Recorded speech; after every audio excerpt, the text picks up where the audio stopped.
desculpa, né? Através do voto, você não vai mudar nada nesse país. Tá? Nada, absolutamente nada. Eu tenho o poder e vou intervir. Você só vai mudar, infelizmente, quando um dia nós partimos para uma guerra civil aqui dentro. Primeiro que não foi golpe. E fazendo um trabalho que o regime militar não fez. Matamos 30 mil. O STF vai ter que pagar pra ver.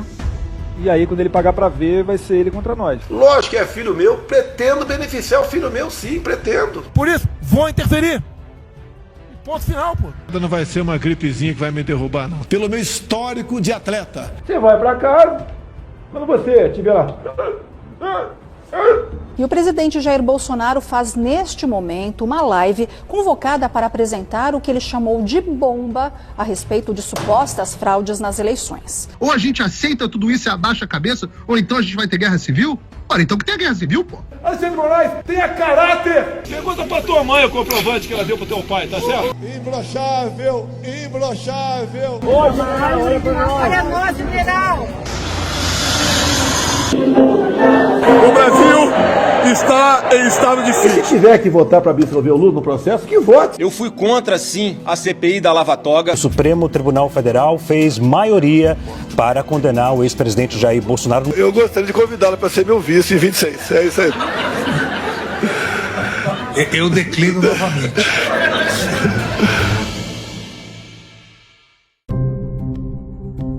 Bolsonaro tentou ou não tentou dar um golpe de Estado? Nesse mini-doc eu vou te apresentar uma série de evidências que responde à pergunta. A resposta é sim, ele efetivamente tentou dar um golpe de Estado. E sempre que a gente trata desse tema, a gente tem que tirar da frente duas questões que aparecem imediatamente. A primeira questão é o seguinte: nesse mini-doc nós vamos tratar das questões de mérito e não das questões processuais. Como assim? Bolsonaro acabou de ser condenado por tentativa de golpe de Estado e no Brasil, processos penais geralmente são discutidos no âmbito do processo, são questões processuais que são discutidas. Por exemplo, vamos supor que você foi pego com dinheiro na cueca, ou acharam um apartamento seu com malas de dinheiro lá dentro, ou você roubou um sítio ou um triplex, ou fez algum esquema para que pessoas do INSS contribuíssem com a sua instituição sem que elas soubessem de forma fraudulenta. O que você discute? Você discute o processo, mas peraí, a prova foi coletada da forma correta? Essa pessoa teve aqui a vírgula na hora de fazer a sua defesa garantida? E é aí que o garantismo brasileiro atua. Eu não vou discutir questões processuais. Portanto, se você gosta ou se você não gosta do Alexandre de Moraes, da Suprema Corte, se o processo teve o tempo correto para as testemunhas se apresentarem, verem as provas, etc., essas são questões processuais. Eu não vou tratar disso, eu vou tratar da questão do mérito. Bolsonaro tentou ou não tentou dar um golpe de Estado? Segunda questão que sempre aparece quando se toca nesse assunto. Ah, mas o 8 de janeiro... O golpe, a tentativa de golpe do Bolsonaro não foi o 8 de janeiro. Como você vai ver aqui, é muito mais complexo do que isso, e o 8 de janeiro foi uma pequena parte de um descontrole numa tentativa efetiva de dar um golpe de Estado. Portanto, o 8 de janeiro não é base para isso que a gente vai te apresentar. O mini-doc aqui vai ser dividido em 3 partes. Parte 1. Vou te mostrar a trajetória do Bolsonaro e como ele, de fato, sempre flertou e sempre quis retornar à ditadura militar. Então, antes de você pensar no Jair Bolsonaro como um simples capitão do exército que quis ser presidente da República em 2018, eu vou te mostrar aqui a trajetória política dele e que tipo de político brasileiro foi o Jair Bolsonaro antes de te pedir voto para presidente. Parte número 2. Eu vou te mostrar como o Bolsonaro tentou a sua reeleição colocando como seu candidato oponente favorito o Lula, porque na cabeça do Bolsonaro, como eu vou te provar aqui, nada melhor para ele se reeleger do que ele enfrentar o Lula, um adversário que ele julgou ser mais fraco do que ele. Aliás, o adversário mais fraco de todos. Ele julgou que, tendo o Lula como oponente, ele certamente ganharia a reeleição. E parte número 3, quando ele percebeu que o Lula era muito mais forte eleitoralmente do que ele pensava, e aí ele falou, vou perder a eleição, ele efetivamente tentou dar o golpe de Estado, que é a timeline que eu vou te mostrar aqui. Vamos nessa? Já dá o like no vídeo, se inscreva no canal e espalha esse mini-doc, principalmente por ter um amiguinho que está saindo repetindo por aí que Bolsonaro não tentou dar golpe de Estado.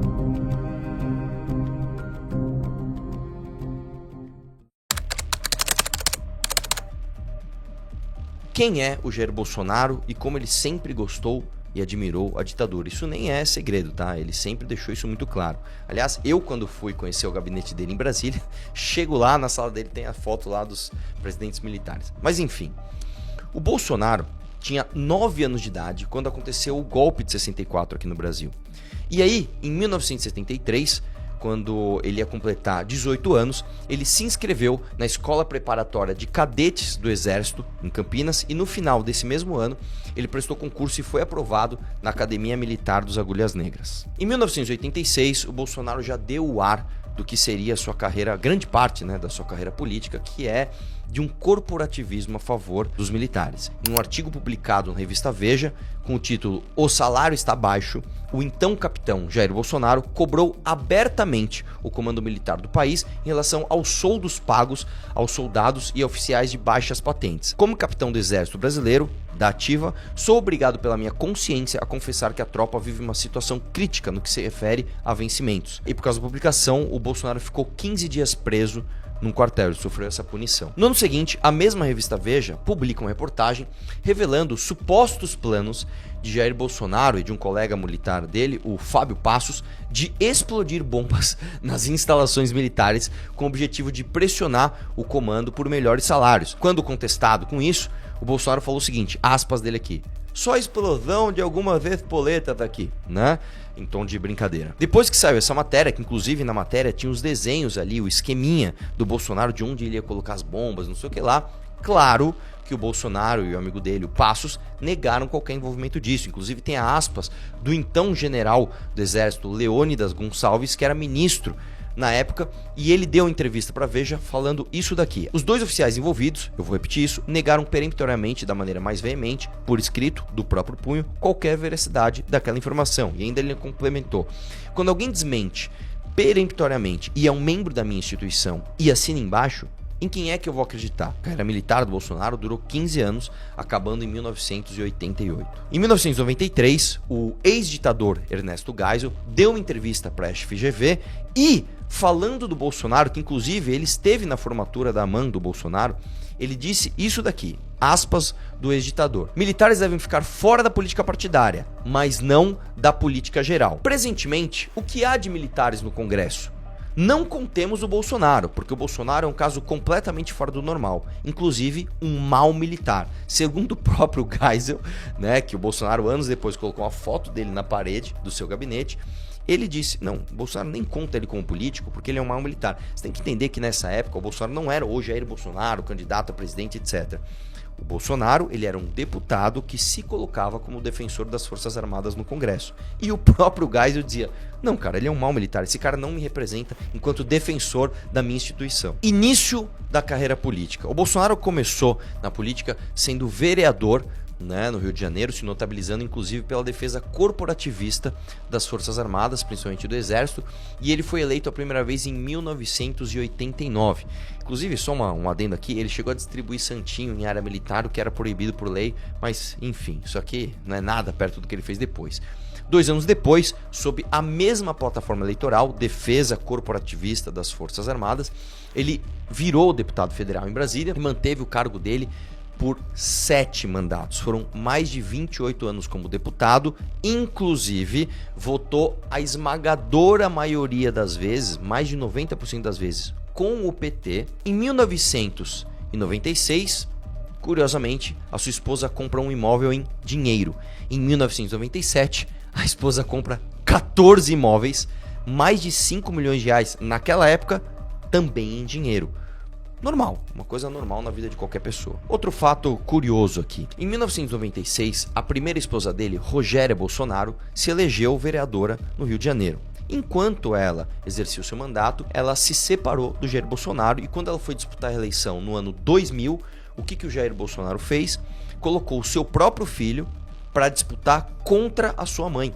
Ou seja, o Carlos Bolsonaro, na época com 17 anos, foi colocado pelo pai como candidato a vereador para para retirar do pleito a própria mãe. Carlos Bolsonaro se tornou o vereador eleito mais jovem da história do país e ele tomou posse ao completar 18 anos. Atualmente, o Carlos Bolsonaro ainda é vereador do Rio de Janeiro, ele está no seu 6º mandato. Sobre o Eduardo e o Flávio, olha só, em 1999, o Flávio foi funcionário fantasma, enquanto ele trabalhava presencial no Rio de Janeiro, também assinava chamada na faculdade, e no ano de 2002, mesma coisa que o Eduardo Bolsonaro.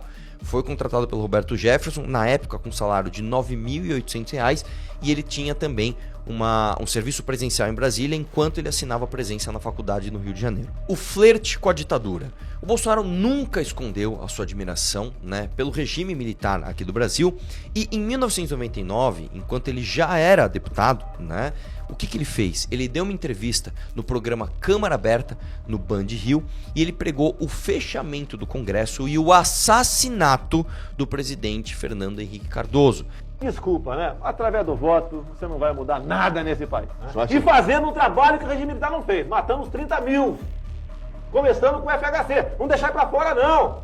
Matando. Se vai morrer alguns inocentes, tudo bem. Tudo quanto é guerra, morre inocente. Eu até fico feliz se morrer, mas desde que vá 30 mil outros junto comigo. Nessa ocasião, ele também foi lá e falou que ele era a favor de sonegar impostos, etc., mas ele realmente falou que tinha que ter o fechamento do Congresso no Brasil, Congresso esse que ele já fazia parte, e que tinha que matar o presidente. O próprio Fernando Henrique Cardoso, na época, disse ao jornal o seguinte, aspas, essas declarações do Bolsonaro, demonstram que ele não se converteu à democracia. Nós estamos falando de 1999, tá? E onde começou a dar problema? Onde os problemas apareceram? Jair Bolsonaro ganhou a eleição em 2018, ganhou quase em primeiro turno, ganhou sem tempo de TV, ganhou sem fundo eleitoral, num verdadeiro fenômeno popular. A galera acreditou em peso no Jair Bolsonaro. E logo depois da notícia de que o Bolsonaro ganhou a eleição, que ele ia ser o próximo presidente do Brasil, a Folha publicou uma matéria demonstrando que o Flávio Bolsonaro praticava a rachadinha. Sim, o Flávio Bolsonaro é um político corrupto e rachador aqui do Brasil, certo? Até então, as investigações diziam respeito somente ao Flávio Bolsonaro. Dá uma olhada nisso daqui. Um relatório do COAF mostrou o seguinte: o ex-assessor parlamentar e policial militar Fabrício José Carlos de Queiroz movimentou 1,2 milhão de reais entre janeiro de 2016 e janeiro de 2017. E aí, várias coincidências começaram a acontecer. Por exemplo, foi observado que toda vez que os funcionários recebiam o seu salário, curiosamente, eles desciam no caixa eletrônico da própria Alerj e sacavam 60%, 70%, 80%, 90% do seu salário em dinheiro. Uma movimentação muito atípica. Foi observado também que a loja franquia da Copenhagen do Flávio Bolsonaro, a loja de chocolate do Flávio, que depois a Copenhagen fez um acordo com ele para ele sair da franquia, ela curiosamente recebia alguns pagamentos em dinheiro acima de outras franquias, justamente próximo a essas datas. Aparentemente, os funcionários do Flávio gostavam muito de sacar o seu dinheiro e comprar chocolates. Foi observado também que o Fabrício Queiroz, este mesmo chefe de gabinete dele, curiosamente, pagava muitas vezes em dinheiro a escola e o plano de saúde do Flávio Bolsonaro. Normal, não? Isso não acontece com você? Você não tem um chefe de gabinete que, de repente, paga as contas das suas filhas? Foi observado também que um policial militar comprou mais de 20 mil reais em panetone em dinheiro na loja do Flávio. Foi observado também que um outro policial pagou alguns boletos do Flávio Bolsonaro, e quando perguntado para ele, por que você pagou esses boletos? Não lembro, eu paguei, eu nem lembrava. O valor, se não me engano, acho que era de 16 mil reais. Isso nunca aconteceu com você? Você nunca pagou uma conta de alguns milhares de reais para um amigo seu e esqueceu? A reportagem também afirma o seguinte: o COAF identificou que uma das movimentações, uma das beneficiárias de um cheque do Queiroz, de 24 mil reais, foi a futura primeira-dama Michele Bolsonaro, não é mesmo? Uma coisa também super normal. Só porque você tem um chefe de gabinete que assumiu que fez rachadinha, assim, o Queiroz assumiu que fez rachadinha, tá? Dando um cheque de 24 mil reais para a primeira-dama, é uma coisa super normal, acontece na vida de qualquer político brasileiro. Só um cortezinho rápido aqui.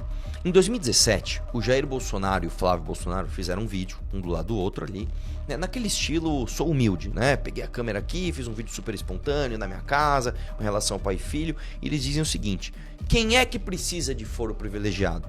Afirmando que só precisava de foro privilegiado quem era político corrupto, quem era vagabundo. Os 503 deputados, uns 450 vão ser reeleitos. Porque eles têm que ser reeleitos para continuar com foro privilegiado. O único prejudicado com foro privilegiado no momento sou eu. O prejudicado, que eu não quero essa porcaria de foro privilegiado. Eu sou o único deputado federal prejudicado com esse foro privilegiado. Essa questão, né? Eu sou réu no Supremo. Quem sabe da história, tem muita saco cheio de saber qual é a história. E aí, meus amigos, 4 fatos muito curiosos que vão doer no coração de você que acredita que Jair Bolsonaro está batendo de frente com o sistema. Fato número 1.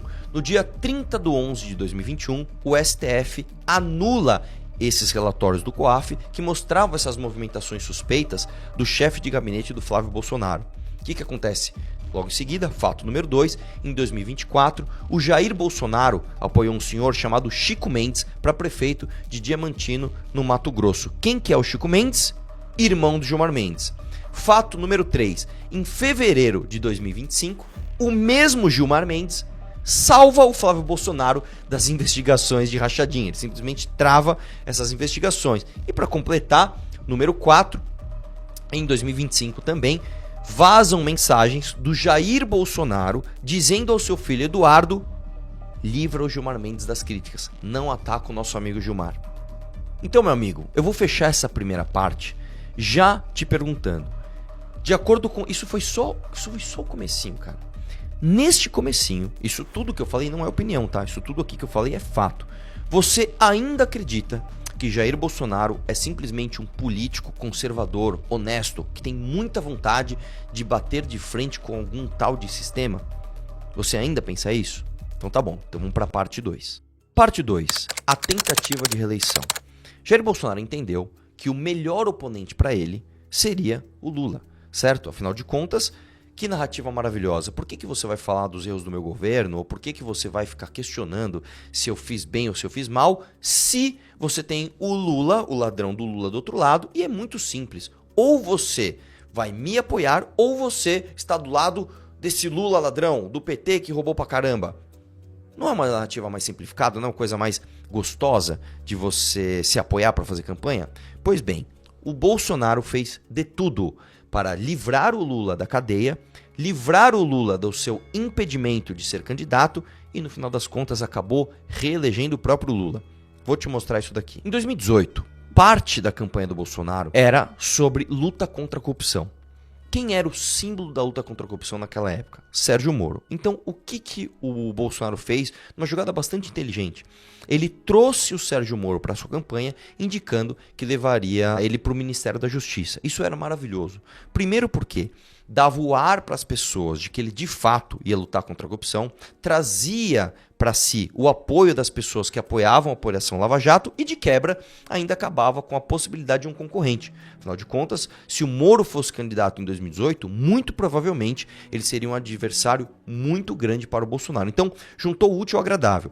Trago o Moro, mostro que sou contra a corrupção, trago os fãs da Lava Jato e elimino um eventual concorrente. Ótimo. Beleza. Começa o governo em maio de 2019, aliás, antes ele já tinha falado isso, tá? Mas em maio de 2019, fortaleceu bastante essa iniciativa do Bolsonaro de colocar o Sérgio Moro como ministro do STF, né? Dando vazão, inclusive, a desejos das pessoas, porque as pessoas demandavam do Jair Bolsonaro que indicasse para o Supremo Tribunal uma pessoa menos garantista e com mais postura de caçador de corruptos. Aspas do Bolsonaro. Eu fiz um compromisso com ele, porque ele abriu mão de 22 anos de magistratura. Eu falei, a primeira vaga que tiver lá, vai estar à sua disposição. Segura essa informação, guarda ela um pouquinho. O Bolsonaro prometeu que ia trazer o Moro como ministro da Justiça, colocou ele como ministro da Justiça no seu governo e depois, em 2019, logo no início, diz que vai colocar ele no Supremo Tribunal Federal. Beleza? Deixou isso de lado? Então vamos lá. O que acontece no final do ano de 2019? E eu vi isso acontecer em todas as instâncias do bastidor. Como que se faz tradicionalmente aqui no país? O Ministério Público, que é o órgão responsável por investigar, ele indica uma lista tríplice. Ele indica 3 nomes para que o presidente da República escolha como PGR. O presidente da República, não por força de lei, mas por força de tradição e respeito à independência do Ministério Público, escolhe um desses 3 nomes para ser o PGR. Correto? Nem o PT, nem o Lula, nem a Dilma tiveram coragem de fazer isso. Mesmo eles próprios sendo investigados na época do Mensalão e do Petrolão. Nem eles tiveram a coragem de escolher alguém fora da lista tríplice. Sabe o que aconteceu depois que o Bolsonaro tomou essa decisão? Sim, esse governo do PT atual escolheu um nome fora da lista tríplice. O Bolsonaro abriu a porteira para que o PT escolhesse um nome não aprovado pelo Ministério Público. Vamos lá, o que aconteceu em 2019? Um dia, eu estava no meu gabinete e vem uma procuradora da Lava Jato, que eu não vou citar o nome, bater lá na porta e falar: Arthur, preciso falar muito com você, isso é urgentíssimo. Diga, o que está acontecendo? Olha só, o Ministério Público apresentou a lista tríplice para que o Jair Bolsonaro indique o próximo PGR para que a gente comece a investigar e prender corruptos. Só que, ao que tudo indica, ele vai indicar um nome chamado Augusto Aras.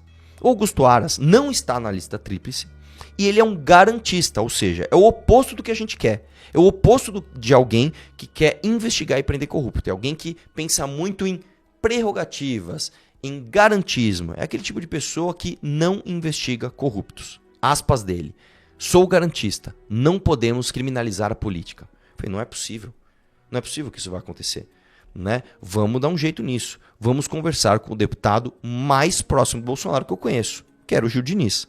Fui lá falar com o Gil Diniz. Gil, olha só, essa procuradora está me dizendo que o Jair Bolsonaro vai indicar essa pessoa assim, assim, assado. O Gil Diniz falou, não é possível. Não é possível, mas ele jamais faria isso. Deixa comigo que eu vou falar com ele. Certo? Guarda essa informação. O que acontece logo em seguida? No dia 5 de setembro de 2019, o Jair Bolsonaro indica o Augusto Aras. O que eu faço imediatamente? Vou falar com o Gil Diniz. Cara, ele indicou o Augusto Aras. O que ele me responde? A gente não consegue dizer, né, porque todos os motivos de tudo que o Bolsonaro faz. Depois, quando surgiu o inquérito das fake news, chamado por muitos bolsonaristas, inclusive, do inquérito ilegal das fake news, que é do Toffoli, com relatoria do Alexandre de Moraes, o Augusto Aras se colocou a favor do inquérito. Ele disse, sou a favor do inquérito. Aspas dele: atuação legítima do Supremo para apuração de fatos supostamente criminosos aptos a lesionar o funcionamento da corte. Em 2013, o Augusto Aras, ele fez uma festa, tá, que reuniu 80 pessoas. Essa festa foi para o núcleo duro do PT. Entre os presentes estavam o José Dirceu e o Rui Falcão, então presidente da legenda, então presidente do PT. Essa festa, esse encontro, ele serviu para lançar o livro do ex-deputado petista e amigo do Aras, o Emiliano José, com relatos sobre como foi a luta contra a ditadura militar. Um exemplo da atuação de Aras foi em 2022, quando o PGR ele pediu que o STF arquivasse um inquérito contra o Ciro Nogueira após a Polícia Federal ver indícios de crime. Ou seja, a Polícia Federal investigou, opa, acho que tem crime do Ciro Nogueira aqui. PGR, posso investigar? PGR, estou dizendo para vocês, STF, arquiva isso daqui. E aí saiu uma matéria dizendo, inclusive, o seguinte: o PGR não fez nenhuma denúncia contra o presidente e já arquivou 104 pedidos de investigação contra ele. Eu desafio, inclusive, alguém me dizer algum corrupto que o Aras investigou e prendeu. Bom, como você viu, a Polícia Federal não estava respeitando a vontade de Bolsonaro e ficava investigando pessoas que não interessavam para o governo. O que começou a acontecer? O Bolsonaro começou a afastar diversos diretores da Polícia Federal e um em específico deu um problemão, que foi justamente quando o Moro deixou o governo. O que aconteceu? Em 24 de abril de 2020, após a divulgação de que Maurício Valeixo, né, seria exonerado da Diretoria-Geral da Polícia Federal, o Moro falou, foi a gota d'água, eu não vou mais fazer parte desse governo, certo? Isso aqui inclusive tem a gravação daquela reunião humilhante, onde o Bolsonaro tá ali com um monte de ministros e ele começa a falar, você acha que eu vou deixar a PF ferrar minha família, ir atrás dos meus filhos, não sei o que lá? Eu tenho o poder e vou interferir em todos os ministérios, sem exceção. Eu não vou esperar fuder minha família toda. E aí um dia até perguntaram para ele naquele cercadinho, né? Ô Bolsonaro, você falou que você ia interferir na Polícia Federal para não investigar teus filhos? Ah, Bolsonaro, não, eu não falei isso, não. Aí a pessoa pergunta, ué, mas PF é o quê? Não é Polícia Federal? 2 dias o senhor falou textualmente pra gente, do alto da rampa do Planalto, que o senhor não citava a Polícia Federal no vídeo.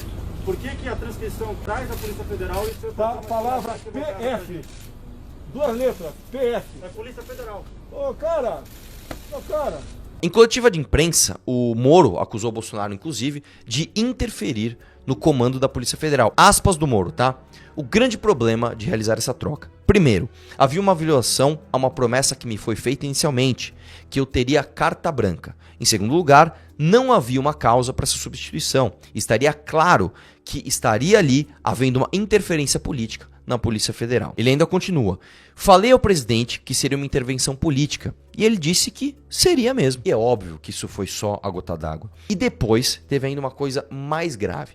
O Sérgio Moro, enquanto ministro da Justiça, ele protocolou um pacote que era o pacote anticrime. Era uma série de medidas institucionais, de mudanças institucionais, que facilitavam a investigação e a punição, desde bandidos comuns, né, de ladrão de celular, até bandidos do colarinho branco. O que aconteceu na ocasião? Junto com o presidente da Câmara, o Jair Bolsonaro articulou para derrubar esse pacote e, acredite se quiser, esse pacote virou, através de uma emenda do Marcelo Freixo do PSOL, veja só, a limitação da ferramenta de delação premiada e um absurdo jurídico que é a criação do juiz de garantias. O que seria o juiz de garantias? Se você foi julgado por um juiz e ele te deu uma sentença que não lhe agrada, você poderia pedir um segundo juiz, a garantia de um segundo julgamento, o que tornaria praticamente impossível de você prender desde ladrãozinho de celular, muito menos bandido do colarinho branco. Essa emenda do Freixo, acredite se quiser, foi sancionada por Jair Bolsonaro. E olha só, hoje no Brasil, nós só não temos o juiz de garantias, que custaria um absurdo para os cofres públicos e travaria todo o nosso sistema judicial, porque um ministro do Supremo pediu vistas desse projeto e simplesmente engavetou e não andou com ele. Porque, de acordo com a vontade de Jair Bolsonaro, nós já teríamos o sistema jurídico do Brasil travado através do juiz de garantias. Dado tudo isso, chegou o momento da primeira indicação do Jair Bolsonaro para o STF. Ou seja, a meu ver, isso é uma questão de opinião, é talvez a coisa mais importante que se esperava do governo de Jair Bolsonaro. Afinal de contas, esta indicação dele ficaria, e aliás vai ficar, mais de 20 anos no STF, direcionando a corte para o que a gente quer. A gente quer uma corte mais garantista, que proteja inclusive corruptos eventualmente, ou uma corte que coloque corrupto na cadeia. O que o Bolsonaro faz? Isso daqui eu vou ler a timeline para você. Ele indica um senhor chamado Cássio Nunes Marques. O Cássio Nunes Marques, ele sempre foi garantista. Para você ter uma ideia, ele se apresentou na sabatina do Senado como alguém crítico à Lava Jato e garantista. Aspas dele: o garantismo tem de ser exaltado. Em 2018, ele já tinha se manifestado contrário à prisão após julgamento em segunda instância. Eu não sei se você lembra, mas por conta da prisão do Lula, se discutiu novamente se a prisão em segunda instância deveria ser feita ou não. Ou seja, você foi processado, você foi condenado, você recorre na segunda instância, você discute o mérito novamente. Se você for condenado, assim como em todo país desenvolvido do mundo, você vai preso. Aqui no Brasil, não. Aqui no Brasil você ainda tem todos os embargos de declaração, você ainda tem todas as instâncias e ainda, dependendo do caso, se você tiver grana, você contrata um escritório que te leva ao STF, quem sabe o seu processo fica lá parado e nunca se julga. E aí você nunca vai preso. Portanto, aqui no Brasil, a gente demandou, a população demandou. Vamos entender que a Constituição diz que tem que prender após julgamento em segunda instância. A posição do Cássio Nunes foi contrária a isso, certo?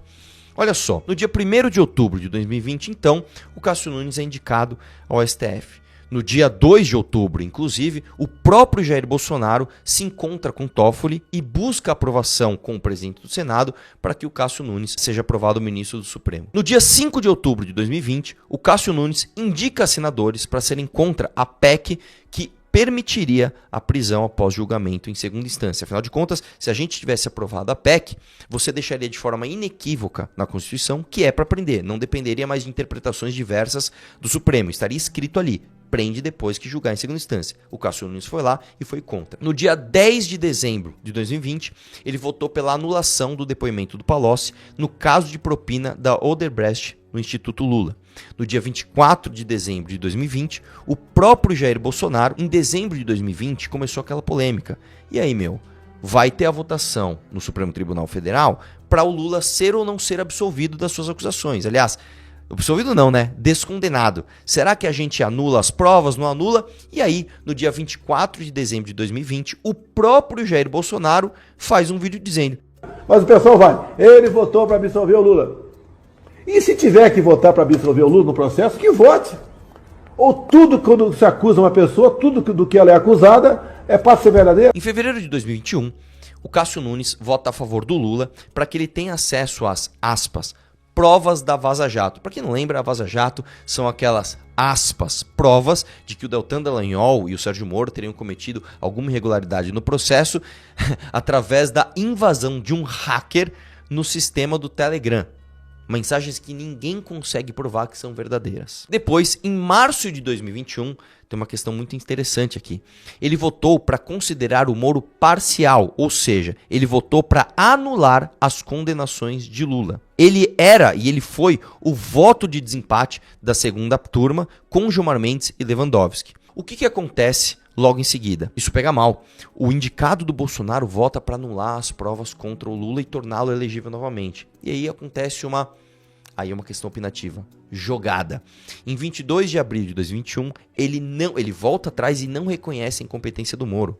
Ele foi vencido pela virada de voto também da Carmen Lúcia. Aí fica a questão, será que eles não se conversaram? São 5 ministros. Será que os 5 ministros não se conversaram? Eu viro meu voto, você vota também e o resultado é o mesmo? Curiosamente, no dia 11 de novembro de 2019, Eduardo Bolsonaro faz um vídeo dizendo que o Lula solto é melhor para nós. É muito melhor o Lula solto. O Lula solto vai reviver aquele sentimento antipetista. Bom, a história você já conhece. Lula recupera os seus direitos políticos, volta a ser presidente. Em 2023, já no governo Lula, o Cássio Nunes se aproxima do Lula e começa a indicar nomes para outros tribunais. No dia 21 de maio de 2024, ele votou com o Gilmar Mendes para anular a pena do Zé Dirceu.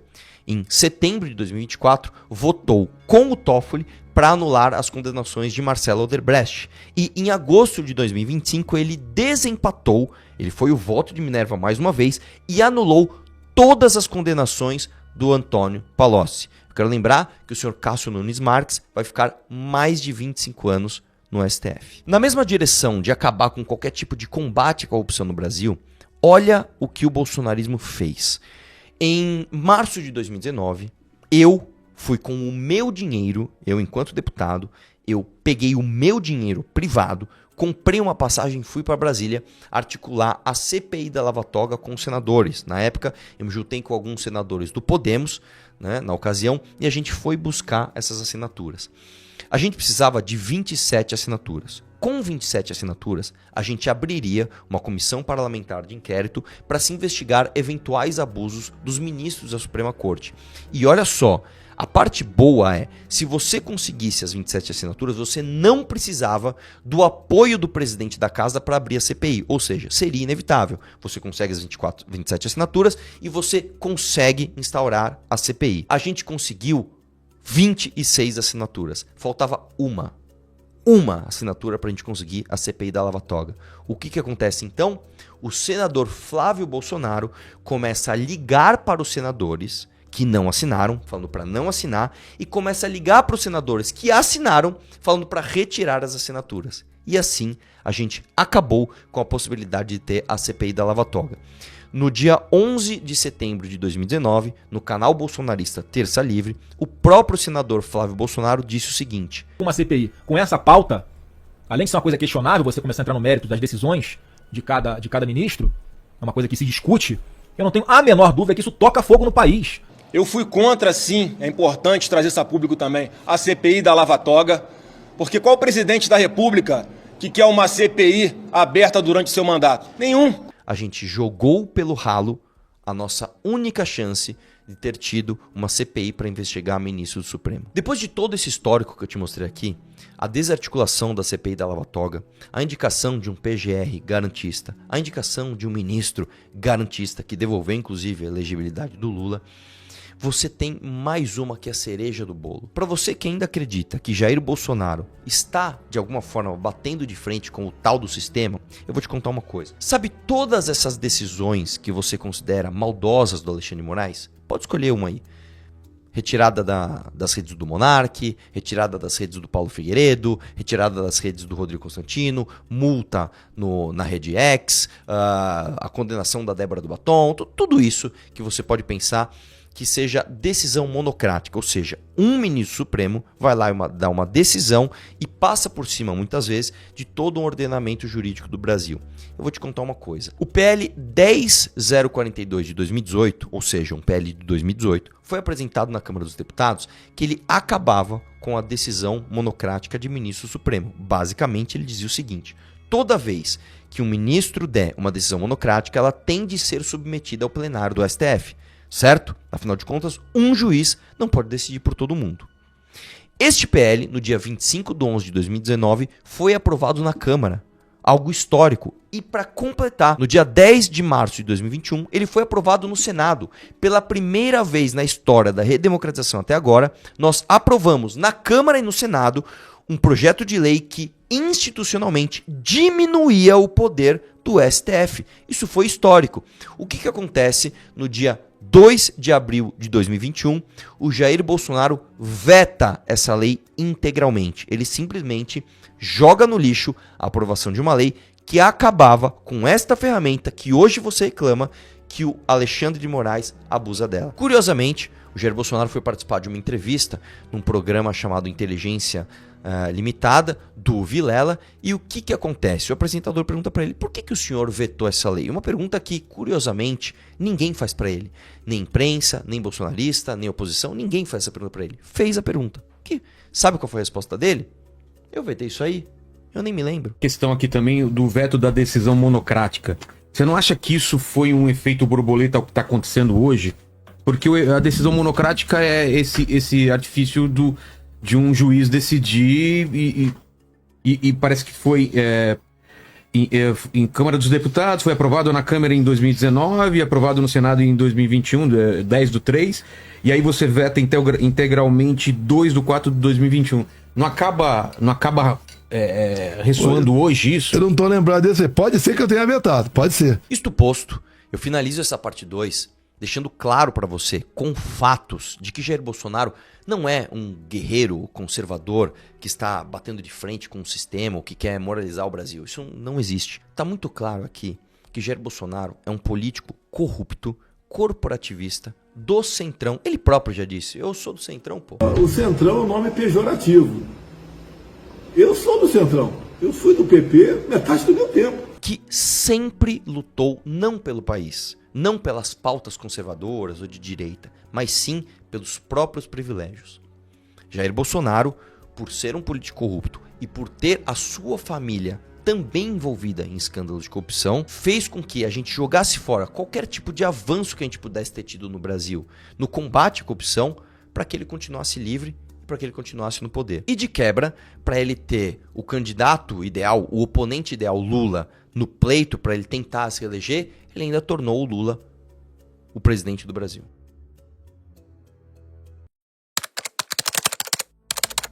Chegamos finalmente à parte 3, a parte da tentativa de golpe de fato. E logo de cara eu vou tirar duas coisas da frente que aparecem com certa frequência. Uma delas, com menos frequência, é o tal do estado de sítio. Mas o estado de sítio, o presidente não pode decretar estado de sítio e prender todos os corruptos. Não é assim que funciona. O estado de sítio, que são o artigo 137 e 138 da Constituição, ele precisa ser aprovado pelo Congresso e ele dura 30 dias. Não tem nada a ver com o presidente decretar e sair prendendo o ministro supremo. Não tem nada a ver. E o que aparece com mais frequência mas e o artigo 142? Queremos o artigo 142. O presidente vai decretar o artigo 142 e de repente, magicamente, o presidente vai moralizar o Brasil. O presidente vai acabar com todos os desmandos do país. Não é assim que funciona. E para isso, eu vou ler o artigo 142 junto com você e depois um parecer técnico da Câmara dos Deputados sobre ele. Diz o artigo 142. As Forças Armadas, constituídas pela Marinha, pelo Exército e pela Aeronáutica, são instituições nacionais permanentes e regulares, organizadas com base na hierarquia e na disciplina, sob a autoridade suprema do Presidente da República, e destinam-se à defesa da pátria, à garantia dos poderes constitucionais e, por iniciativa de qualquer destes, da lei e da ordem. Em nenhum momento O artigo 142 diz: o presidente poderá convocar as Forças Armadas para destituir o Congresso, ou para acabar com o Senado de corruptos, ou para prender ministro do Supremo que ele não gosta. Isso simplesmente não existe. E para que não reste qualquer dúvida, tem um parecer técnico da Câmara dos Deputados que diz o seguinte: trata-se de fraude ao texto constitucional a interpretação de que as Forças Armadas teriam o poder de se sobrepor às decisões de representantes eleitos pelo povo ou de quaisquer autoridades constitucionais a pretexto de restaurar a ordem. Nenhum dispositivo constitucional e legal faz referência a uma suposta atribuição das Forças Armadas para arbitramento de conflitos entre poderes. Aspas, jamais caberá ao presidente da República, nos marcos da Constituição vigente, convocar as Forças Armadas para que indiquem ao Supremo Tribunal Federal qual é a interpretação correta do texto constitucional diante de uma eventual controvérsia entre ambos, diz o parecer. Ou seja, esqueça que o artigo 142 dá qualquer tipo de poder excepcional ao presidente para ele fazer o que ele quiser. Beleza? A trama do golpe. E eu vou começar lá de trás. Olha só, em maio de 2019, uma manifestação chamada por um grupo pequeno e radical chamado Lobos Patriotas Brasil pedia explicitamente o fechamento do Congresso. Depois, pegou muito mal essa pauta e eles mudaram. Falaram, não, a manifestação vai ser pelo COAF com o Moro, que o próprio Bolsonaro depois tirou, pela CPI da Lava Toga, que o próprio Flávio desarticulou, pela reforma da Previdência, que o Bolsonaro também enxugou, e pela prisão após julgamento de segunda instância, que também não foi pra frente. Aí o que aconteceu? Você lembra que o Bolsonaro começou a colocar dúvida no sistema eleitoral, certo? No dia 27 de julho de 2021, em live, o Bolsonaro ele contesta a transparência do sistema eleitoral ao lado de um, aspas, especialista. E olha só como esses caras funcionam. Um policial federal chamado Marcelo Bormevetti, acho que é assim que fala o nome do cara, ele sabendo que uma notícia sobre o Fux e sobre o Barroso blindar o Itaú, né, de calotes era falsa, ele sabendo que essa notícia era falsa, ele diz o seguinte: joga no grupo dos malucos. Ou seja, esses caras sempre fizeram abuso psicológico, abuso intelectual sobre pessoas que não tinham capacidade cognitiva para distinguir o que era verdadeiro e o que era falso. No dia 7 de setembro de 2021, quando tava todo mundo ali só esperando que o Bolsonaro desse a ordem, não é mesmo? Diziam que os CACs e que todo mundo apoiava o Bolsonaro numa eventual tentativa de moralizar o Brasil. O Bolsonaro, em Brasília, ele diz o seguinte: não podemos aceitar mais prisões políticas no nosso Brasil.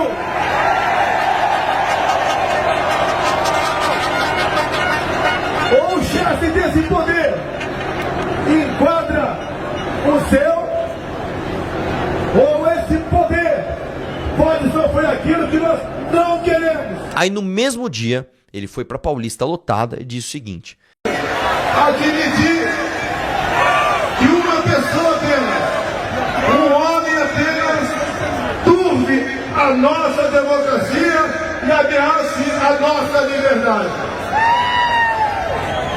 Dizer a esse ministro que ele tem tempo ainda para se redimir, tem tempo ainda de arquivar seus inquéritos. Ou melhor, acabou o tempo dele.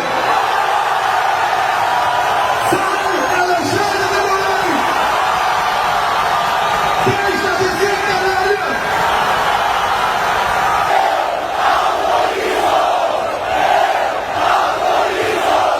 Dizer a vocês que qualquer decisão do senhor Alexandre de Moraes, esse presidente não mais cumprirá. No dia seguinte dessa manifestação, Jair Bolsonaro pede ajuda a Michel Temer e escreve uma carta para Alexandre de Moraes, quase que pedindo desculpas e chamando ele de grande professor e jurista, dizendo que ele falou aquelas coisas no calor do momento. No dia 9 de setembro de 2021, sai aquele maravilhoso vídeo dos caminhoneiros. Meus amigos e minhas amigas de todo o Brasil, desculpa pela emoção, mas a nossa luta, a nossa garra, valeu a pena. Ficamos sabendo agora que o presidente da República, Jair Messias Bolsonaro, resolveu agir. E a partir de agora, O Brasil está em estado de sítio.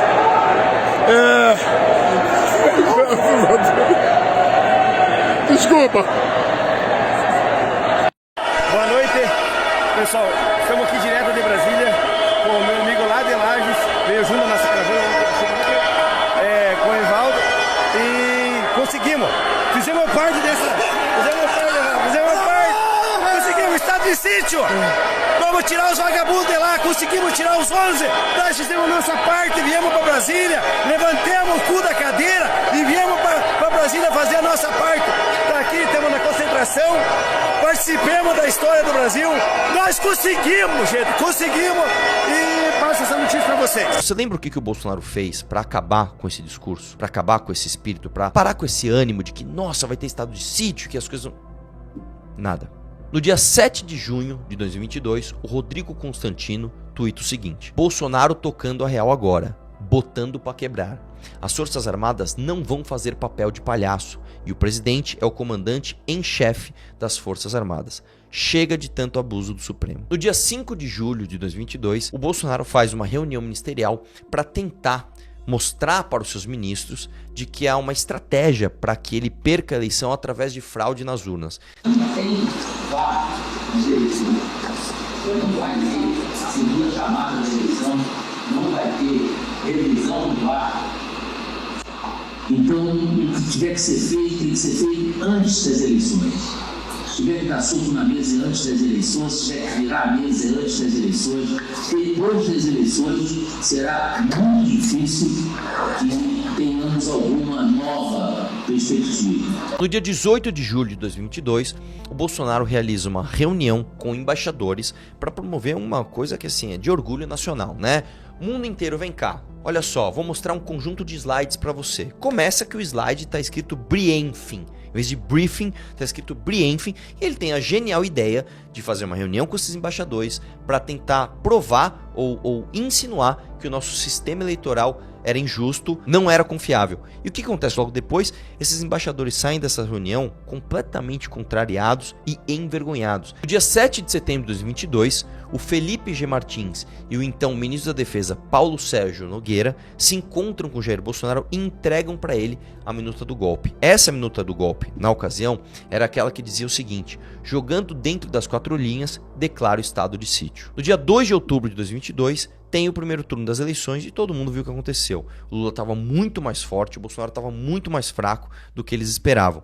E aí tem um relatório do Ministério da Defesa que atesta que não houve fraude. Inclusive, a primeira página desse relatório diz o seguinte: é muito difícil justificar. O que o Bolsonaro faz? Ele manda adiar a divulgação desse relatório. No dia 4 de outubro de 2022, ainda nessa tentativa frustrada de achar algum tipo de indício de fraude nas urnas, sai essa conversa aqui, do Mauro Cid, ajudante de ordens do Bolsonaro, com o Cavalieri no WhatsApp. Espero, sinceramente, que vocês saibam o que estão fazendo. Aí o Mauro Cid responde isso aqui: eu também, senão tô preso. Vocês conseguiram pilotar? Nada. Nenhum indício de fraude. No dia 30 de outubro de 2022, teve o segundo turno das eleições e o uso da Polícia Rodoviária Federal em operações em redutos petistas, ou seja, justamente nas zonas onde eles sabiam que muitos petistas iam votar, teve aquelas operações onde basicamente os caras impediam a galera de chegar nas urnas. No dia 31 de outubro de 2022, começa de fato as investidas do povo para que o Bolsonaro fizesse alguma coisa e impedisse o Lula de assumir a presidência que ele tinha ganhado. Inclusive, você tem aqui a galera pedindo intervenção alienígena. Manifestantes inconformados com a derrota de Jair Bolsonaro nas eleições e que continuam em frente a quartéis do Exército teriam pedido ajuda extraterrestre em busca de um golpe militar que tanto clamam.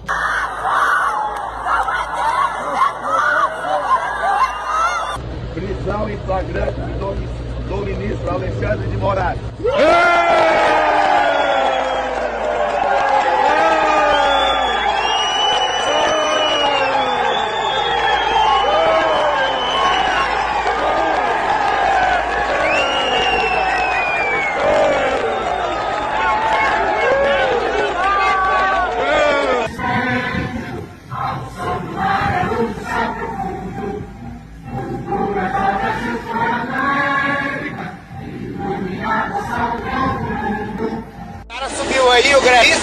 vai descer. Parei pra ele descer, ele não vai descer. Vem mesmo. Vem aqui, inferno. Vem. Mais uma vez, o que o Bolsonaro fez para acabar com essas fake news, com a proliferação desse tipo de animosidade? Exatamente, nada. 4/11/2022, teve a live do tal Fernando Serimedo. A famosa live do argentino. Chegou a atingir 415 mil pessoas assistindo simultaneamente. Ou seja, não sei se você percebeu aqui, enquanto o Mauro Cid tá no WhatsApp desesperado, cara, não tô achando indício nenhum de fraude, cara, não tô achando, e aí, você falou, falei, não achei, o que tá acontecendo em paralelo? A divulgação de uma live do argentino dizendo que tinha indícios de fraude. Você percebeu que a galera falava não tem fraude e falava pra você tem fraude? Você percebeu que enquanto esses caras estavam desesperados, cara, parece que a urna não tem fraude não. Tinha patriota se pendurando em caminhão, rezando o hino pra pneu, e o Bolsonaro tava caladinho deixando essa animosidade crescer. Que aliás, o Fernando Serimedo, que foi em CEPAC, inclusive tem foto com o Eduardo Bolsonaro. Muito imparcial esse senhor. Inclusive vou aproveitar pra desmentir uma fake news, tá? Um dia eu estava no podcast do Monark, enquanto eu estava ao vivo, deram notícia de que o canal do YouTube do Monark tinha caído. E aí eu falei, nossa, mano, o que aconteceu? Eu compartilhei a live do argentino. Eu falei, eu sou a favor da live do argentino cair. Você é a favor então do meu canal cair? Não. Eu falei, do seu canal cair não. Mas da live do argentino cair, sim, porque ela era claramente criminosa. Isso, a gente não tinha ainda as mensagens do Mauro Cid assumindo que era fake, que era tudo o pessoal dele que fazia. Mas estava muito óbvio que aquilo era uma mentira, né? Tanto que o relatório das Forças Armadas depois desmentiu essa live. Mas então, só para aproveitar para desmentir isso daqui, tá? Muita gente fala, nossa, o Arthur foi a favor da censura do Monark. Não fui. No dia em que eu estava com o Monark, eu falei que eu não era a favor das redes dele caírem, e depois, no dia seguinte, eu ainda fiz um tweet e um vídeo dizendo que eu era contra as redes deles caírem. Lembrando, tá, que se a rede dele caiu foi porque o Bolsonaro vetou o fim da decisão monocrática. Dia 7 de novembro de 2022, teve a seguinte conversa entre o Cavalieri e o Mauro Cid. Diz que 2 hackers do interior descobriram fraude nas urnas. Menciona a live do argentino, claro. Aí o Mauro Cid diz o seguinte, nosso pessoal que fez, ha. Então presta atenção, você que acreditou que 2 hackers descobriram fraude nas urnas, tá aqui, meu irmão, tá aqui. Enquanto os caras deixaram você rezar indo pra pneu, pedir intervenção alienígena, se pendurar em caminhão, eles estavam no WhatsApp falando, cara, não tem fraude. Puta, mas tem a live da original. Isso aqui é nosso pessoal que fez. O próprio cara sumiu, bicho. Só pra te lembrar, essa live do argentino, ela contava 2 mentiras objetivas, que são inclusive crime, de acordo com a nossa legislação atual. A primeira mentira é que as urnas eletrônicas usavam softwares diferentes. Isso é objetivamente uma mentira. Todas as urnas, apesar de serem hardwares diferentes, usam o mesmo software. É como se você tivesse 3 tipos de iPhone, mas todos eles usam o mesmo sistema. A segunda mentira objetiva é que tem algum tipo de urna que não é auditável. Isso também é mentira.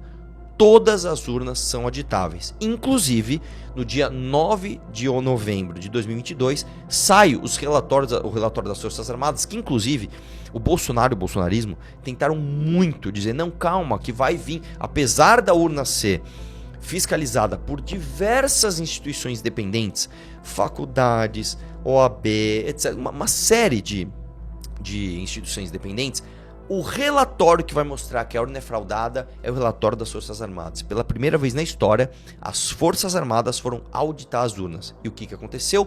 O relatório que saiu no dia 9 de novembro disse o seguinte, não tem fraude. Todas as urnas são auditáveis. Ou seja, o relatório das Forças Armadas desmentiu a live do argentino. E aí nós chegamos no plano punhal verde e amarelo. Olha isso, olha isso. Sim, houve um plano, de fato, para que no dia 15 de dezembro de 2022 fossem assassinados o presidente da República, Lula, o vice-presidente da República, Geraldo Alckmin, e o ministro do Supremo, Alexandre de Moraes. Sim, houve um plano concreto, impresso, que dizia explicitamente em assassinar essas 3 figuras da República. A ideia era envenenar os alvos. No dia 10 de novembro de 2022, o ministro da Defesa divulga uma nota para manter viva essa conspiração de fraude eleitoral.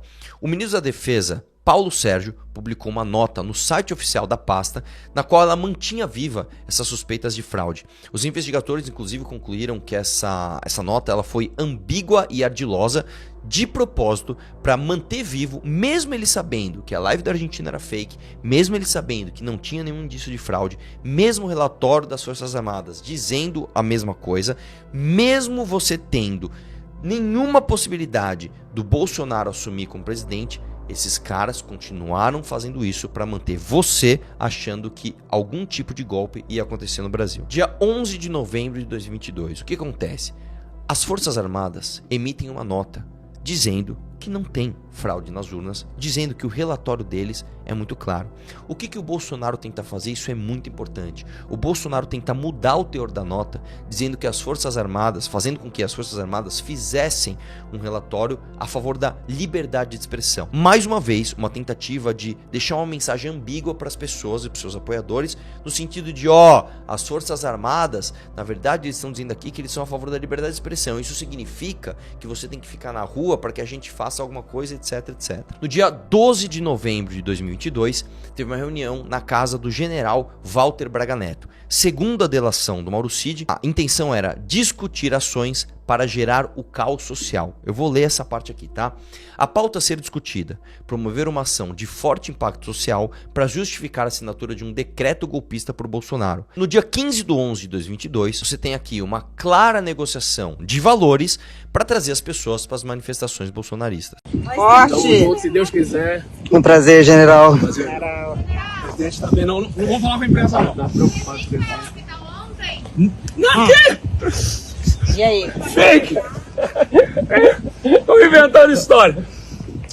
O presidente tá bem, tá recebendo gente, não tem problema nenhum. Tá? Vocês não percam a fé. Não, tá bom. Lá na frente, é só o que eu posso falar pra vocês agora. Estamos na frente do general Richard. Tá na chuva, tá no sol. Eu sei, senhor. Vamos. Não só fica. Tem que dar um tempo. Tá bom? Dia 19 de novembro de 2022, teve a primeira reunião para discutir o decreto golpista. Inclusive, ali estão presentes o Felipe G. Martins, o advogado Amaury Feres Saad e o padre José Eduardo de Oliveira. No dia 21 de novembro de 2022, começam as ações de monitoramento das autoridades. O Rafael Martins de Oliveira e o Hélio Ferreira, logo após eles obterem os recursos necessários, eles, como kids pretos, militares especiais, eles iniciam o ato de monitoramento do Alexandre de Moraes. Olha só, na manhã do dia 21, Lima pega um avião de Porto Alegre para Goiânia, passando por São Paulo em viagem não oficial. O Oliveira, que já estava em Goiânia, aluga um Volkswagen T-Cross no aeroporto no momento do pouso de Lima. Eles chegam juntos a Brasília na mesma noite. Dia 22 de novembro de 2022, o PL contesta a validade das eleições. Só que é o seguinte, cara, vou até te explicar. O que o Valdemar da Costa Neto fez? Valdemar da Costa Neto, líder do maior partido de direita do Brasil, ele conseguiu um monte de deputados. Esse cara entendeu o seguinte, cara, a partir de agora eu tenho o maior fundo eleitoral, tenho o maior fundo partidário, o maior tempo de TV do Brasil. Todos esses caras estão na minha mão. Você acha verdadeiramente que o Valdemar da Costa Neto iria bater de frente com as urnas? Então ele viu aquela pressão e falou, deixa eu fazer meu teatro, vai. Deixa eu responder aqui fazendo uma contestação. E o que aconteceu? O Alexandre de Moraes respondeu de forma muito estratégica. Ele basicamente falou o seguinte, você está contestando aqui o segundo turno das eleições, está achando que as urnas são fraudadas? Então eu vou responder se você também incluir no seu pedido que você quer contestar o resultado do primeiro turno. Ou seja, já que você está falando que a urna é fraudada para Lula e Bolsonaro no segundo turno, então inclua no seu pedido que a urna também é fraudada lá para o primeiro turno, quando você elegeu todos os seus deputados. O que o Valdemar da Costa Neto fez? Pô, pessoal, tentei, mas não deu. E, meu irmão, como é que estavam os influenciadores bolsonaristas? Eles estavam lá no Twitter falando, gente, que maluquice. Artigo 142 não tem nada a ver com isso. Gente, pelo amor de Deus, não tem fraude nas urnas. Gente, parem de rezar pra pneu. Parem de achar que vai ter intervenção militar. Parem de achar que vai ter algum tipo de golpe. Não vai ter nada. Não. Como que eles estavam? Vamos lá. No dia 23 de novembro de 2022, o senhor Rodrigo Constantino tuita o seguinte: gato, lesma, ornitorrinco. Aparentemente, o Rodrigo Constantino ele gosta muito de animais muito diferentes, né? Ele gosta de gato, de lesma e ornitorrinco. Acho que não tem nada a ver com GLO. Acho que não tem nada a ver com isso. Inclusive, 2 dias depois, no dia 23, os Kids Pretos começam um reconhecimento de terreno. O Hélio Ferreira Lima, ele vai até a região do STF, enquanto está tendo uma sessão que o Alexandre de Moraes está presente, e o Rafael Martins de Oliveira vai na região da residência funcional do Alexandre de Moraes. No dia 24/11/2022, o mesmo Rodrigo Constantino tuita o seguinte: só tem 2 formas de pisar em ovos. E aí tem essa imagem que você está vendo aí, que eu acho que não tem nada a ver com bota militar, isso não tem nada a ver com intervenção militar. Provavelmente ele está dando dicas aí para você de como literalmente pisar em ovos, não é isso? No dia 25 de novembro de 2022, o pessoal começou a ficar um pouco frustrado com a tentativa de golpe que não estava andando. O Cavalieri e o Roland Araújo têm o seguinte diálogo: já dá para jogar um golzinho no banho de sol. Ele se refere a apenas 5 generais que aderiram a essa maluquice de cometer um golpe de Estado. Ou não, talvez ele tá falando, não, acho que a gente ia fazer um futebol e só tem 5 ao invés de 11, é isso? Inclusive o Cavalieri, ele planeja vazar nomes da carta. Com nomes, se vazar, não será culpa nossa. Essas coisas acontecem. No dia 28/11/2022, tem outra reunião dos Kids Pretos, nessa vez na casa, no edifício do Coronel Márcio Nunes de Rezende Júnior, na Asa Norte de Brasília. Lá eles definem 2 coisas. Eles definem que o centro de gravidade é o Alexandre de Moraes, e eles definem a pauta de uma carta que eles vão fazer às autoridades das Forças Armadas para pressionar eles a aderirem ao golpe. No dia 29/11/2022, a carta começa a circular. Inclusive, ela que foi elaborada na reunião dos Kids Pretos, tem o impulsionamento do Paulo Figueiredo. Espero que o presidente não se esqueça dos que estão indo para o sacrifício. Aí o Mauro Cid, cara, ele mesmo sabe o que, já tomou cadeia. Então ele sabe o que é. Nesse mesmo dia, a deputada federal Carla Zambelli lança um vídeo dizendo o seguinte: na frente dos quartéis generais, pedindo para que os senhores salvem as nossas almas. E eu peço para que os senhores olhem um pouquinho menos para dentro de si e para o nome dos senhores perante a história, e orem nessa lâmina do tempo que está acontecendo hoje, 29 de novembro, perante o mundo e perante os próximos anos. E pergunto aos senhores: dia 1º de janeiro, senhores generais 4 estrelas, vocês vão querer prestar continência a um bandido ou à nação brasileira? No dia 30 de novembro de 2022, tem uma audiência no Senado, onde eles vão discutir ali a eleição e o tempo de rádio de um de outro, e essa sessão é repleta de ataques às urnas, repleta de insinuações de que as urnas seriam fraudadas. No dia 6 de dezembro de 2022, o decreto golpista fica pronto. O que acontece nesse dia? Olha só, os Kids Pretos intensificam os atos de monitoramento do Alexandre de Moraes, como quem planeja executar de fato alguma coisa, ó, parece que vai rolar. Certo? O Bolsonaro recebe do Felipe G. Martins o decreto golpista, determinando a realização de novas eleições e a prisão de Moraes, Rodrigo Pacheco e Gilmar Mendes, e o Bolsonaro faz as suas correções. Ele diz o seguinte: ele mantém só a prisão de Moraes e a realização de novas eleições. Ele livra o seu amigo Gilmar Mendes e o presidente do Senado, inclusive. Nesse mesmo dia, o Mário Fernandes, ele imprime 3 vias do plano Punhal Verde e Amarelo, e coincidentemente ele vai para o Palácio do Planalto, onde estão Mauro Cid e Bolsonaro. Algum tempo depois, esse senhor assumiu que ele foi o autor desse golpe, desse plano. Ele assumiu que ele imprimiu 3 vias, mas ele disse que ele só imprimiu para ler melhor. Mais uma coincidência, nesse mesmo dia, o senhor Paulo Figueiredo, na Jovem Pan, disse que a população deveria reagir ao resultado da eleição e afirmou que, se fosse necessário uma guerra civil, que se fizesse. Censura na imprensa e veículos, inclusive como o nosso, ou a gente aceita tudo isso e abaixa a cabeça, ou então a gente vai ter guerra civil?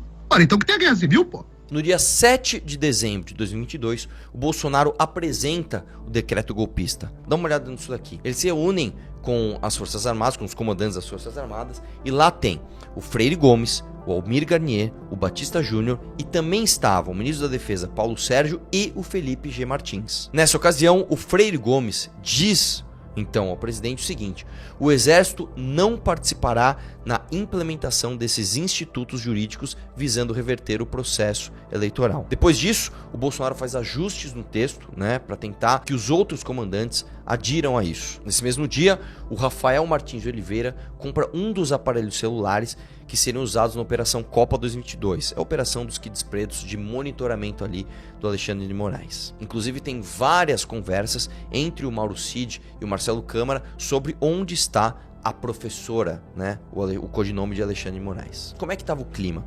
O clima estava tão de esperança para essas pessoas, tão de que o Bolsonaro vai fazer alguma coisa, que o Bibi, do canal Hipócritas, ele faz uma live, não sei se vocês lembram disso, mas é uma live cheia de pessoas com um monte de celular, um monte de liderança bolsonarista, e ele diz o seguinte: caso não haja nenhuma posição do Senado Federal até a data de 7/12/2022, hoje, e do Presidente da República ou Forças Armadas até a data de 8/12/2022, nós, o povo, sob a égide da soberania que nos pertence, passaremos a adotar medidas com impacto nacional. E dessa forma, estabelecemos a data de 10/12/2022 para a tomada de Brasília e a paralisação de todo o Brasil. Esse movimento terá dia para começar, mas não para terminar, até que sejamos ouvidos e atendidos em nossos pleitos. Ou seja, a confiança desses caras era tamanha que os caras fizeram uma live assumindo, olha, ou vocês fazem o que a gente quer, ou a gente vai parar o Brasil. E aí o que aconteceu? O que o Bolsonaro fez? O Bolsonaro chamou todo mundo e falou: gente, bola no chão, parou. Olha que maluquice que vocês estão fazendo. Não, o Bolsonaro chamou este senhor para a sua própria casa. E aí, este senhor saiu da casa do Bolsonaro e fez um vídeo falando o quê? Pessoal, calma, né? Não é bem assim. Não, ele fez um vídeo falando que o Bolsonaro era um herói nacional e que ele estava colocando sua vida em risco, da sua família, em nome do tal do plano. Dá uma olhada. Ai, ai, ai, ai, está chegando a hora. A reta. Esse cara, ele é um herói nacional. O povo deve, nossa, aplaudir esse cara pelo que ele tá fazendo, o que ele vai fazer. É isso que eu posso falar pra vocês. Não fiquem falando mal desse cara. Não fiquem falando que ele é frouxo. Vocês não sabem o que esse homem tá fazendo. O perigo que ele tá colocando ele, a família dele. Vocês entenderam? Então, nada de desanimar. Se desanimar, a gente não acreditar. E quem não acreditar vai quebrar a cara na frente. O Arthur do Mamãe Falei já falou. Eu quero. Dois que eu vou mandar vídeo pro Arthur do Mamãe Falei e pra Janaína Pascoal. São os dois primeiros, Alexandre Frota também. São as pessoas que estão falando que o Bolsonaro não tá fazendo nada. Vocês não sabem de nada. Esse homem é um homem honrado, que luta pela pátria e sempre lutou. Inclusive, fiquei muito honrado que ele me mencionou no vídeo aí, né? Porque nessa época, a gente tava cometendo a loucura de falar pras pessoas: parem, não tem fraude nas urnas, não vai ter golpe nenhum, nós não vamos entrar numa ditadura com Bolsonaro no poder. Parem com isso. No dia 8 de dezembro de 2022, houve a autorização para executar o plano Punhal Verde e Amarelo. Inclusive, na execução desse plano, né, que tem aquele PowerPoint maravilhoso, uma das ações era você exfiltrar o PR caso desse algum probleminha. No dia 9 de dezembro de 2022, o Bolsonaro tenta driblar o Freire Gomes. O Freire Gomes está se opondo a essa ideia maluca de dar um golpe. Então o que o Bolsonaro faz? O Bolsonaro faz uma reunião com o Marcelo Câmara, com o Felipe de Martins e com o Braga Neto no Palácio da Alvorada para dar seguimento a esse plano golpista. E ele diz o seguinte, ele diz inclusive que ele conseguiu uma reunião com o Estevam Teófilo, o então comandante do Comando de Operações Terrestres, o COTER, para que eles conseguissem dar andamento nisso. Aí, meu irmão, sabe o que ele fez antes dessa reunião? Ele aparece, né, publicamente, ele faz sua primeira aparição pública e diz isso daqui. O povo voltou a acreditar que o Brasil tem jeito. E não é fácil você enfrentar todo o sistema. A missão de cada um de nós aqui não é criticar, é unir. Muitas vezes vocês têm informações que não procedem. E pelo cansaço, pela angústia, pelo momento, passam a criticar. Tenho certeza, entre as minhas funções garantidas na Constituição, é ser o chefe supremo das Forças Armadas. Amém. Amém. Quieta. Silêncio. São essenciais em qualquer país do mundo. Sempre disse, ao longo desses 4 anos, que as Forças Armadas são o último obstáculo para o socialismo. As Forças Armadas, tenho certeza, estão unidas. As Forças Armadas devem, assim como eu, lealdade ao nosso povo, respeito à Constituição.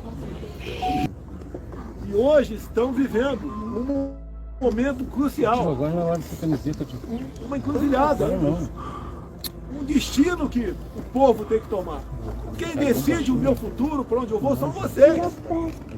Quem decide para onde vai as Forças Armadas são vocês. Obrigado. Quem decide para onde vai a Câmara e o Senado são vocês também. Você ouviu o presidente Jair Bolsonaro dizer: quem decide o meu futuro, para onde eu vou, são vocês.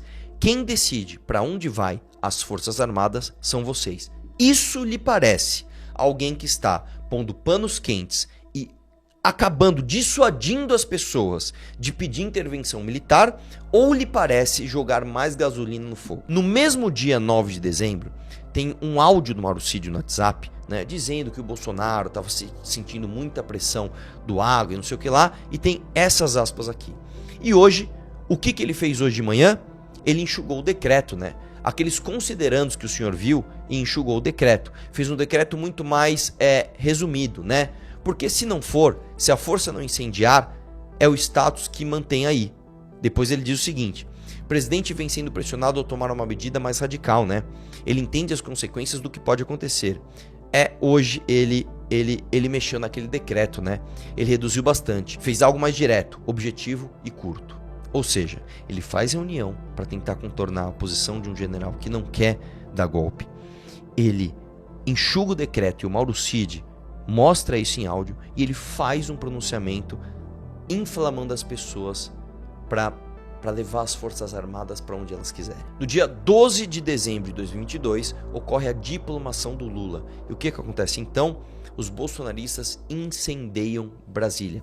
Eles queimam veículos, eles tentam invadir e destruir a sede da Polícia Federal e ainda se aproximam do hotel onde está o Lula. Do conforto do seu lar, lá nos Estados Unidos, o influenciador bolsonarista Rodrigo Constantino tuita o seguinte: tive um sonho. Num país distante, a maior máfia de criminosos se reunia para diplomar o seu capo. O presidente, então, invocou o artigo da Constituição e os militares foram lá prender a turma toda de golpistas, de uma vez só. Foi apenas um sonho. Que bonito, Rodrigo Constantino. Acho que isso não tem nada a ver com inflamar as pessoas. Acho que você estava ali justamente dizendo só de um sonho que você teve. No dia 14 de dezembro de 2022, os comandantes recusam um novo decreto golpista. Uma nova versão do decreto golpista é apresentado pelo ministro Paulo Sérgio aos comandantes das Forças Armadas. O documento é mais abrangente do que apresentado no dia 7 de dezembro. Ele prevê a decretação do estado de defesa e a criação de uma comissão de regularidade eleitoral com a finalidade de apurar a conformidade e a legalidade do processo eleitoral. A reunião tem o intuito de pressionar novamente os militares a aderirem à insurreição. Batista Júnior afirma ao ministro que não receberia o documento e que a aeronáutica não admitiria um golpe de Estado e se retira da sala. Segundo a versão do comandante, Freire Gomes também se recusa a analisar o conteúdo da minuta. O que está acontecendo aqui? Basicamente, esses caras estão percebendo que eles não desistem da ideia. Eles estão andando com isso, eles falam: cara, eu não quero nem ficar perto disso.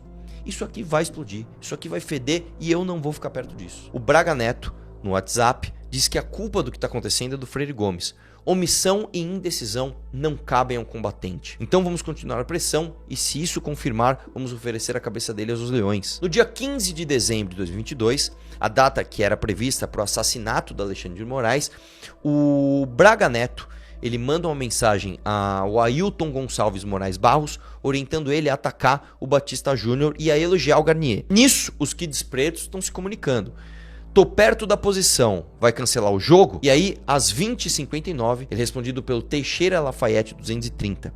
Abortar, Áustria. Volta para o local de desembarque. Estamos aqui ainda. As investigações mostraram que, nesse momento, o Marucídio estava em São Paulo e ele estava coordenando essas operações via remota. E o cancelamento da ação que assassinaria o Alexandre de Moraes coincide com o momento em que os comandantes das Forças Armadas não aderem ao golpe. Ou seja, tá tudo muito claro aqui. Os caras perceberam que não havia adesão dos comandantes das Forças Armadas e eles cancelaram o assassinato do Alexandre de Moraes. Dia 16 de dezembro de 2022, o gabinete de crise do pós-golpe. Após a frustração do plano de assassinato de Moraes, o grupo mantém o monitoramento do ministro e de Lula, confirmando ainda cogitar uma ruptura institucional. É o que observa o documento denominado HD 2022-A, encontrado dentre os arquivos de Mário Fernandes, impresso no Palácio do Planalto desse dia. O material prevê a instituição, pelo Gabinete de Segurança Institucional, o GSI, de um gabinete institucional de gestão de crise, cujo intuito é o assessoramento do novo governo de Bolsonaro após a ruptura institucional. Seria chefiado por Augusto Heleno, coordenado por Braga Neto e teria Felipe Martins na assessoria de relações institucionais. A ativação do gabinete ocorreria no dia 16 de dezembro. No dia 23 de dezembro de 2022, Wellington Macedo de Souza, Jorge Washington de Oliveira Souza e Alan Diego dos Santos Rodrigues colocaram uma bomba num caminhão de combustível no aeroporto de Brasília. No dia 30 de dezembro de 2022, Bolsonaro, de forma muito corajosa, vai para a Flórida. E aí, meu irmão? O PR deixou todo mundo na mão. O plano foi frustrado. Não vai ter mais o golpe. As 72 horas não chegaram. E aí o que aconteceu? O Rodrigo Bezerra de Azevedo, um dos kids pretos, escreve aos seus demais colegas de planejamento de assassinato: rapaziada, esse grupo aqui pra mim perdeu a finalidade. Deixo aqui um abraço pra quem é de verdade e os que fizeram o que podiam pra honrar o próprio nome e as forças especiais. Qualquer coisa, tô no privado. Força. E aí nós temos o fatídico 8 de janeiro, onde cidadãos com bíblias nas mãos foram simplesmente se manifestar contra a corrupção. Claro que não foi isso, né? Você viu que teve invasão de prédio público, teve depredação de patrimônio público, teve destruição de patrimônio histórico tombado, teve gente defecando na mesa do Alexandre de Moraes, teve gente, sim, ainda que da forma mais atrapalhada possível, tentando tomar o poder, indo fisicamente na Câmara dos Deputados e ocupando a mesa diretora. Por mais atrapalhado que isso possa parecer, foi sim uma tentativa de golpe, mas não foi o 8 de janeiro que culminou na condenação do Bolsonaro. Mesmo que o 8 de janeiro não tivesse ocorrido, entenda, a coordenação, a cúpula do bolsonarismo, toda a articulação do golpe aconteceu muito antes disso. O 8 de janeiro, eu ouso dizer que foi uma expressão que saiu do controle de uns doidinhos, segundo os próprios bolsonaristas, os grupos dos malucos, né, que perderam o comando e foram fazer alguma coisa e aconteceu aquilo. Foi interessante também para o governo Lula meio que deixar aquilo acontecer, para reforçar a narrativa de golpe, talvez sim, mas o fato é, Jair Bolsonaro, em 2021, em 2022, tentou sim dar um golpe de Estado. Dia 10 de janeiro de 2023, tem busca e apreensão na casa do Anderson Torres, o ex-ministro da Justiça, e acharam o quê? A minuta do golpe na mesa. Eu até fiz vídeo na época falando, como é que pode, cara? Você imprime a minuta do golpe, o golpe não dá certo, você guarda ela de recordação na sua mesa? No dia 3 de maio de 2023, teve busca e apreensão do CID. No dia 27 de julho de 2023, o Bolsonaro pede um Pix para uma multa de R$1 milhão. Que muito estranho, essa multa nunca foi paga, essa multa nunca foi justificada. Ele ganha a bagatela de R$17 milhões. As pessoas acreditam que para salvar o mito da multa, elas precisam fazer Pix pro cara. Olha só, ele tem 2 aposentadorias acumuladas, aposentadoria de ex-parlamentar, aposentadoria de militar, aposentadoria de presidente, né? Ele pega as maiores, dessas 3 ele escolhe as 2 maiores, e ainda por cima ele ganha um salário do PL, ou seja, ele ganha de dinheiro público, de dinheiro que nós pagamos de impostos, mais de R$100 mil por mês. Aí ele pede ajuda para pagar uma multa de R$1 milhão e pagam 17 milhões. Depois, quando essa multa se provou mentirosa, ele falou, não, eu tô usando esse dinheiro para pagar advogado. Mentira, porque quem paga os advogados dele também vem do dinheiro público, também vem do PL do Valdemar da Costa Neto. Dia 8 de fevereiro de 2024, tem busca e apreensão na sede do PL. E eles acham o quê? O que eles acharam na sede do PL? A mesma minuta de golpe. Coincidência, não? No dia 4 de maio de 2024, depois de tudo isso que você viu, e teve 8 de janeiro, teve prisão, etc., o que acontece? O Mauro Neufalo, no Space, faz uma entrevista com o Bolsonaro, e o Bolsonaro fala que a galera do 8 de janeiro é um bando de baderneiro. Logo em seguida, as pessoas do 8 de janeiro são julgadas e presas. No dia 29/11 de 2024, o Bolsonaro faz um vídeo dizendo o seguinte: para nós pacificarmos o Brasil, alguém tem que ceder.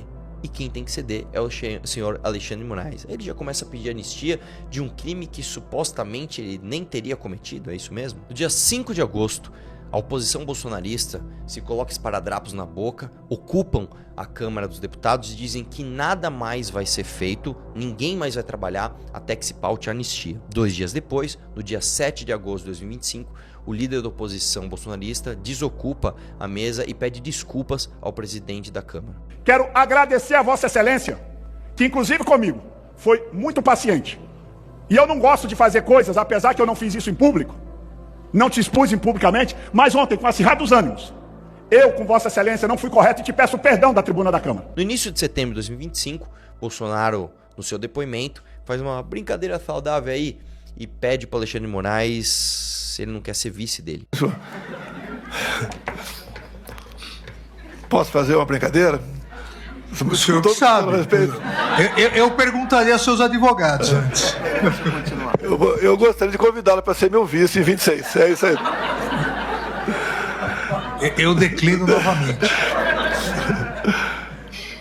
Depois, no dia 5/9 de 2025, o mesmo líder bolsonarista, o Sóstenes Cavalcanti, diz que não aceita a proposta do Senado de anistiar os presos no 8 de janeiro se não for com o Jair Bolsonaro. Ou seja, não é solte essas pessoas e o Bolsonaro a gente vê depois. Não, não, não. Deixe essas pessoas presas para que a gente veja primeiro o Bolsonaro.